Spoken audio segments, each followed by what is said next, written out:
So, remember high school biology? All that stuff about Gregor Mendel and his pea plants, where genetics seemed like these super simple, clean rules. Well, it turns out that was just the beginning. The real world, especially when you start looking at things like cats, is way, way cooler. Which brings us to the big question, right? Are those rules we learned really that simple? And the answer is a huge no.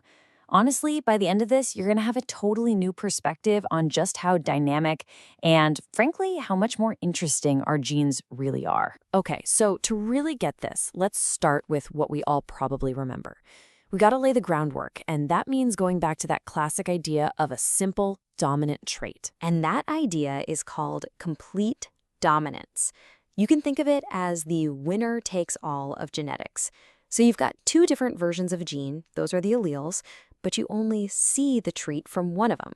The other one's still there, hiding in the background, but it's totally masked. Albinism is the perfect example here. Let's break this down. There's a gene that makes an enzyme called tyrosinase. That's the stuff our bodies need to produce pigment. Now, if you have just one copy of the dominant, big A allele, your body makes the enzyme and you have normal pigmentation. But if your genetic code is two little a's, you don't make that enzyme. The result? Albinism. That big A just completely overpowers the little a. Simple, right? But what if the rule isn't so black and white? Or, pigmented and non-pigmented? What happens when one allele doesn't completely steamroll the other one? This is where we get our first real twist in the story. And here's the big difference. With complete dominance, the heterozygote, that's just the sciencey word for having two different alleles, it looks exactly like one of the parents. But with incomplete dominance, that heterozygote has a look that's somewhere in the middle. It's not one or the other. It's a blend. The textbook example, and it's a great one, is crossing flowers. So you take a pure red flower and you cross it with a pure white one. Now, based on the old rules, you'd think the offspring would be red, right? But nope. The first generation of baby flowers, they're all pink. It's literally like you mixed red and white paint together. And this is where it gets really cool. If you take those pink flowers and cross them with each other, you don't just get more pink. Suddenly, the original red and white flowers pop back up. And they do it in this perfect, predictable ratio. For every one red and one white, you get two pinks. It's proof that those red and white genes were there all along. They were just blended for a generation. Okay, so we've seen a gene get totally masked, and we've seen two genes blend together. But what if? What if both of them showed up at the same time, but separately? This isn't a blend. This is more like a duet, where both singers get a solo. This quote nails it. This is codominance. It's not about one winning or the two mixing into something new. It's about both alleles being fully expressed, totally distinct, at the exact same time. Both of them are on stage shining their own spotlight. And you don't have to look far to see this in action. It's happening inside our own bodies with our blood type. You've got your type A, your type B, your type O. But the real showstopper for codominance is type AB. Look at that third row. This is where it gets really interesting. See, if you have the genes for both A and B blood, you don't get some kind of in-between blood type. Not at all. Your red blood cells literally produce both the A antigen and the B antigen. They're both fully on, both doing their job.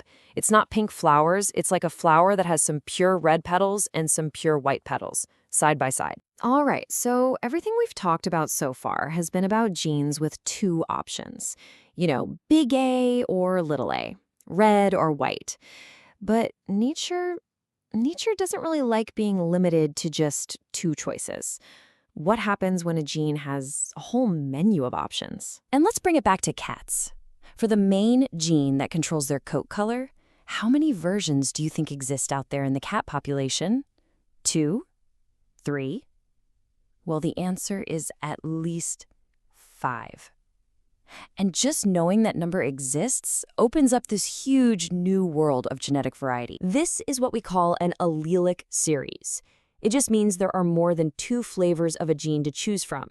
For cat coat color, you've got this whole range, from the allele for full, rich color to different ones for the Burmese and Siamese patterns, and even alleles that give you a white cat with blue eyes or a true albino.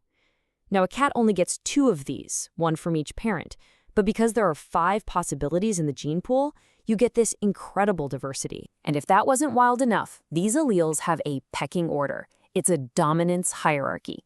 The full-color allele, C, bosses all the others around.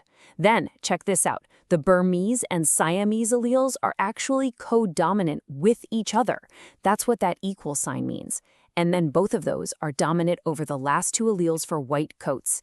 It's this complex ladder of who shows up when. So this brings us right back to our main point, the thing that ties this all together. Cats are not peas.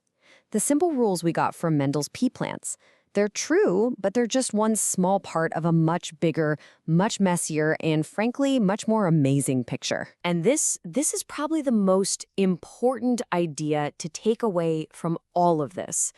Complete dominance, incomplete dominance, and codominance, they aren't just a random list of exceptions to the rule. A much better way to think about it is that they are all points along a spectrum of how genes can interact. Think of it like a slider. On one far end, you've got complete dominance, where one allele just completely shuts the other one down. Slide it to the middle, you get incomplete dominance, a blend. And slide it all the way to the other end, and you've got codominance, that duet, where both are expressed fully. It's all part of the same beautiful, flowing system. And that kind of leaves us with one final thought to chew on.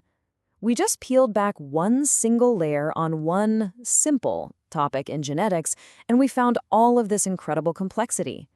It really makes you wonder, doesn't it? What other simple rules of science that we just accept as fact are really just the first chapter of a much deeper, much more amazing story that's still waiting to be explored?